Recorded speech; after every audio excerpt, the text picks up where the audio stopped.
My good friend Dinemi Kwapena different places in Nigeria. This week on night, so we go now. So Jude, JJ Chorehe Yadaro, Jirinwa Yopota fully. All nature Katuaruga, Amerigo Naya Totarago, Barugo ticket, Iwo na Nigeria. No, they are now only one key Nigeria. Only anything to do with you.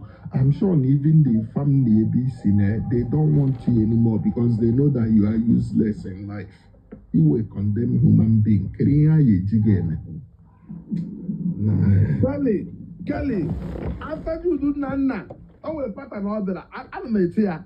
If I do nana, then I say hello, useless man. I shut up. You may in a apa. A woman got that you do nana. Every time I want to go to say hello, I'm going to be ready. Come back, all years. What's the one I thought you can know? Oh, Jude Nana, why you made a camera down before you 5,000. Oh, what now? Yeah. I said, no, we got promise here. Kelly, I'm not Putra. I'm one with the I can never deny Kimberly. I don't go and approve her because I'm angry with Amarachi. I never called her. Oh, no, but I know room. You do not super life. Amarachi just what this man nala. Amarachi just what this man nala. Bozozo, Mangurugi, Monago Chori, so Quibim Najogo Kerry Maria. My testy kitchen nona covered the whole thing. Oh, Jude, won't you go and know Malachi? Jude, I'm not sure what this man nala. I'm not even what this man nala. I'm not even this man zero bigger one nala. Oh, but I don't do more throw on the Nagoya rights. Yeah, where Bambao always be high group in him. All I need to focus with big. 3 days later, it is a makipu. West End Degonina. He will write Juden Nana Kevin and he was a baba. I think was we share lawyer. I think we share lawyer. Bozozo, Yahweh blame Judo. Do you know why in here blame Eona? Judo knows nothing about marriage. Adam sure one year on and no where he go, maybe how traditional wedding or maybe ego. Marego, this guy may for me see a marriage. Judo nobody had it. Nobody had to make a young one. Oh, no, some of them. I won't want you to do none.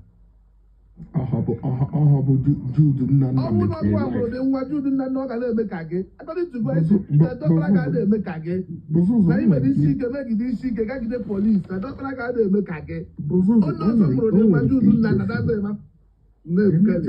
Onwe nke ichefu ọnwụ ya masịrị na ade nwaanyị na-abarị ya mba. Yes. N'ihe ade nwaanyị na-achị ide eyuzu human hair ịmụta nwụrụ nwa gị ụmụ gị nke gosi na ụmụ gị ama ọgọ ihe na-achị ihe na-eklem I'm your father. Ụmụazị a na-asị gị shut up, you are not our father because mma ha akpọrọgo nwoke ọzọ ha ma. You are just a stranger in their life, useless man. Na ọkwa nne mụrụ ụmụ atọ. Promo Mola Omul. Omo Kakimani post Munia no more. Judu Nana is sincere up in Abasaga, only when one no mega de post. Gawuno Makasaga, care people, you post Agajumogabasaga. You don't have. So, other K2 I'm not Omo man on a TikTok now. Omo mama na mwe TikTok app. Dio Parama Pata, na Nueda Nebunam na near wine 5,000 go Yipuru Mefe. Ma ọ na ebe mma apụta na-eti na m ji ikwu nwaanyị na the girls n'ọnụ egosi m ụwa ikwe dị ọkpara m ya na-enene wide enwe ma ada nwaanyị ada m nwaanyị na-enene makwa how useless and disgusting ọdụ. Jude Nana was a very useless man. Very useless man. Ade ekwe ya ọnụ. I didn't go useless Judu Nana the honor. You know why you never read no full one on my dictionary. Why you never put a sinner one no jipu. When you know what no jipu one you there. Evan Abasaga. The same thing that Judu Nana Blackpool. Lady Amusto.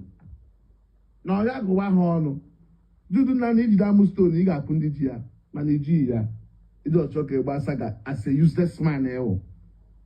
As very, very useless, say the Jude Nana.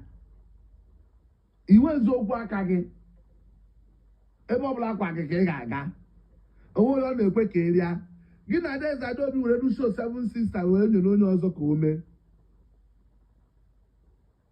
agba Empress metere show hipụtara Adaeze Adaobi wee hewe show we do they learn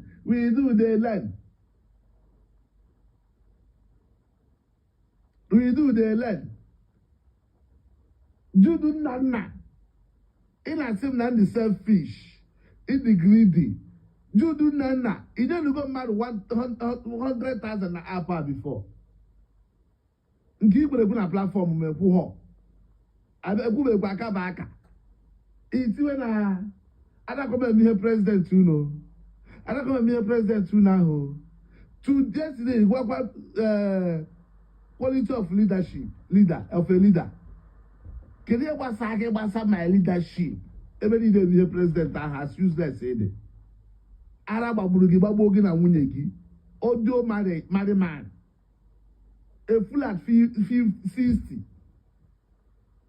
first na Judu nna ka a na-enwe football age na TikTok.